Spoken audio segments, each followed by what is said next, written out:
Handa ang House Tri-Committee na magpasaklolo sa Executive Department sakaling may ilang kongresista na madawit sa flood control projects sa isasagawa nilang investigasyon.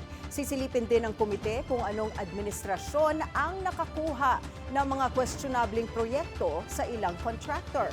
Narito ang Agenda Weekend Report ni John Manalo.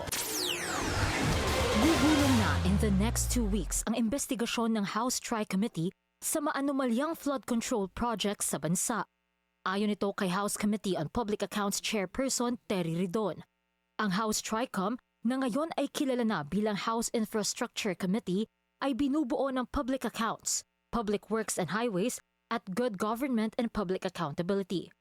Ani Ridon, iimbestigahan ng komite hindi lang ang mga palyado at ghost flood control projects, kundi maging ang undercapitalized firms na kasama sa top 15 contractors na isiniwalat ni President Ferdinand Marcos Jr.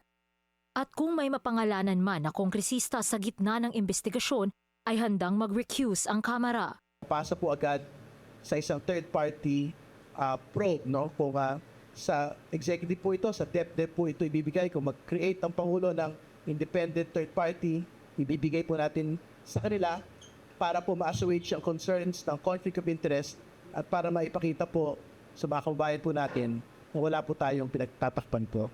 Paliwanag din ni Ridon, kailangan ng mabigyang linaw kung sino ang mga tao sa likod ng palpak na flood control projects.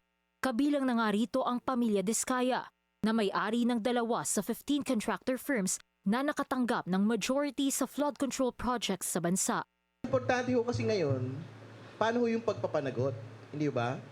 Kailangan ho talaga natin tiyakin na lahat ho ng mga involved po rito, lalo dun sa pagpepera talaga ng kontrata, may aktual na mga kulong, hindi lang i-float, kundi dapat makulong. Titignan din ng komite kung anong administrasyon nakakuha ng proyekto ang mga nasabing contractor. Hinamon rin niya ang mga politiko na nagtuturo ng mga sangkot sa korupsyon ng flood control projects na humarap sa komite and do it under oath. Hindi naman pabor si Ridon sa sinabi ni Senate Finance Committee Chairperson Win Gatchalian na wag na lang bigyan ng pondo ang mga flood control projects sa bansa kung hindi rin naman ito maaayos. I don't think we are in a position to chase headlines on something so important. Kasi,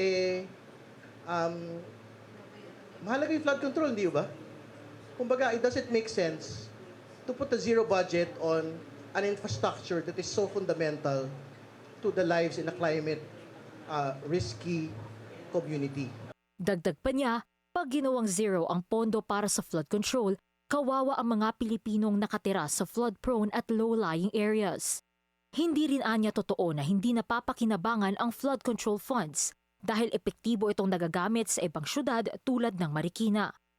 Para sa Agenda Weekend, Joan Manalo, Billionario News Channel.